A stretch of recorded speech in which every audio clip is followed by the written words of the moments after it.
welcome back to After the Bell, and we are joined by retro pop duo Fly by Midnight. What's up, guys? How are you? Can we call you J Squared right now? Oh, Justin no, and it's like the thing. Justin. So most people don't know that actually both of our names are Justin, believe it or not. Oh, really? Well, Yeah. there you go, guys. You There we heard go. it right So, here. Sweety High. Fun fact. Well, how did you come up with the name Fly by Midnight? That's my first question I want to I know. wish it was some super climactic story, right? Yeah, I'll let you. So Fly by Midnight was something we came up with over a week. You know, it's funny because on Staten Island we drove around, we tried to find like street signs, something that related to where we're from. Interesting. Okay. And we also even did like, I think it was like a New York, Florida thing because I'm from Florida. We tried to do something with that, didn't work. And then we kind of realized that a lot of the music we do becomes fly when we get to midnight because we're late owls, you know, we're always doing work late at night.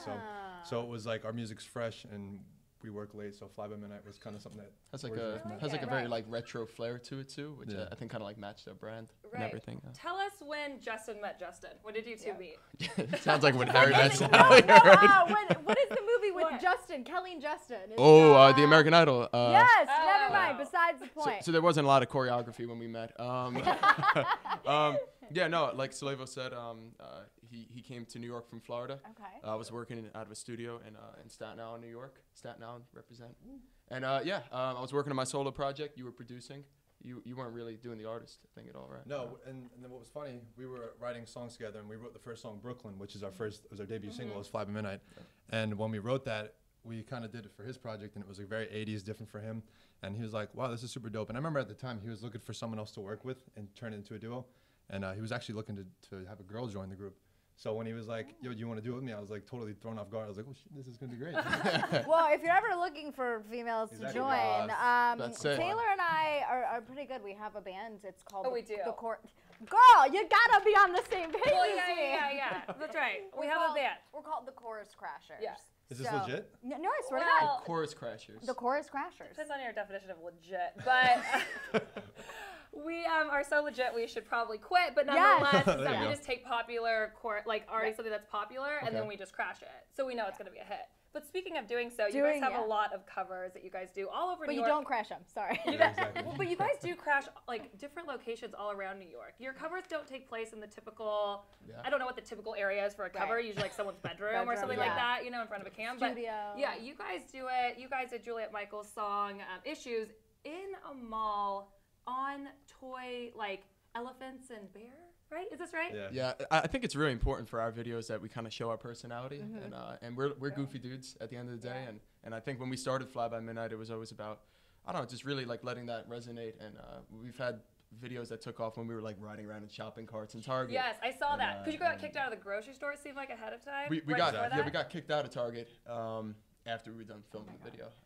Who's king of coming up with those Yes. ideas? Like, or is it It's both very- it's brains pretty are on even, those? yeah. Really? Yeah, and you would think it's something that like we come up with like weeks before. Some but master plan. I remember I remember the mall one was the day of. We went up to the stand. We were like, we're really good at like getting stuff without like people realizing what we're doing.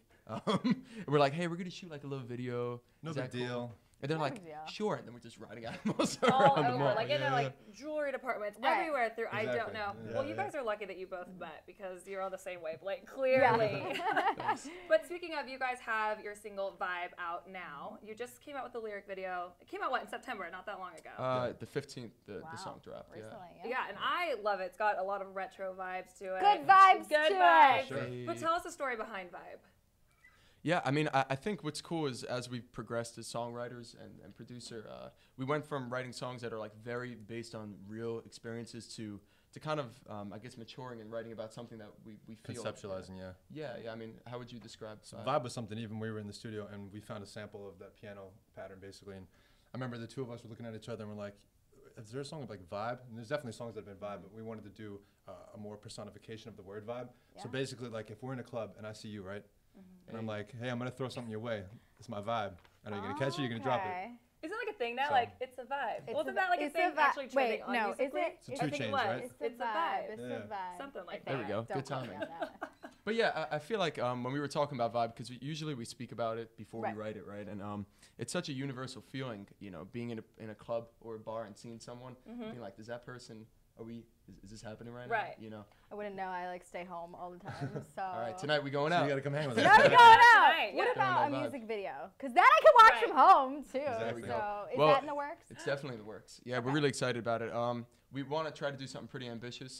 Don't want to give everything away, but I think it's going to be very 2017. Is that the best Exactly. way to describe it? Very social. Okay. You're going to get to see a song at Fly By Midnight that you probably haven't seen before, so Okay. which is exciting for us. That's a great way to put it. Will Mysterious. location-wise, will we be in New York, LA? Yeah. What's cool is that we wanted. We're on the road right now. We're actually in the middle of a tour, college tour. We played a Pride Festival as well, which we're really stoked about. Nice. And it's kind of this adventure of where we're going, and very, like I said, very social influenced and maybe slightly like Instagram story-ish. Yeah.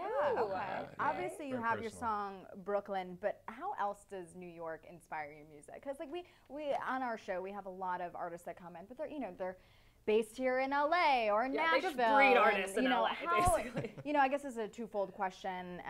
How does New York inspire you? And then is it more challenging in New York? I know obviously there are a ton of outlets for being creative in media there, but is it more challenging there than somewhere like here? For sure. I would say the biggest thing about New York is, it's a city that never sleeps, and it's very true. So for us, we're hard workers, and, we stay up all hours of the night. And so for us to be in a city where that energy is so present, it really reflects on our music, and we have a lot of energy in our style and our vibe, no pun intended. But yeah, from a New York alone standpoint, it's very inspiring in that respect that there's a lot of energy.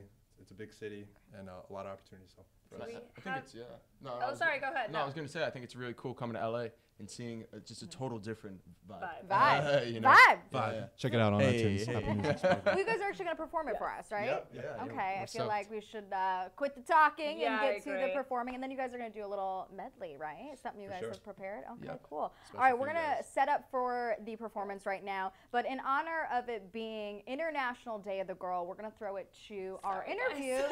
Sorry, Not your sorry, day. bye. Your day. Have fun. Taylor and I hit the red carpet at People Magazine's Ones to Watch party where Carly Pierce, she's a country singer, she was honored last week it was, and she right now is the only solo female country artist on Top 10. So we caught her reaction to that right here. Don't go anywhere.